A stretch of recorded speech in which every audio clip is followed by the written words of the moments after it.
एक बादशाह ने दस्तरखान लगाने का हुक्म दिया, अपने ख़ास मेहमानों को दावत दी। जब दस्तरखान लग गया तो खादिम अपने कंधे पर खाने की रिकाबी लेकर आया, मगर जब बादशाह के नज़दीक आया तो इस पर हैबत तारी हो गई और उसका पैर फिसल गया। रिकाबी से थोड़ा शोरबा निकलकर बादशाह के कपड़ों के किनारे पर गिरा। इस पर बादशाह आग बबूला हो गया और खादिम को कत्ल करने का हुक्म कर दिया। खादिम ने जब बादशाह का तैश देखा, इस पर बादशाह का अज़्म वाज़े हो गया तो रिकाबी में मौजूद सारा शोरबा इसने बादशाह के सर पर उंडेल दिया। तो बादशाह ने गिरा कर कहा, अरे तेरी बर्बादी हुई है, तो क्या कर रहा है?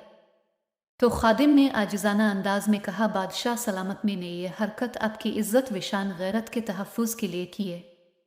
तो बादशाह ने कहा, वो कैसे? मेरे कत्ल पर लोग ये ना कहीं कि हमारा बादशाह अजब जलाली खादिम की छोटी गलती पर उसे कत्ल करवा दिया, हालांकि खादिम ने जानबूझकर यह गलती नहीं की थी।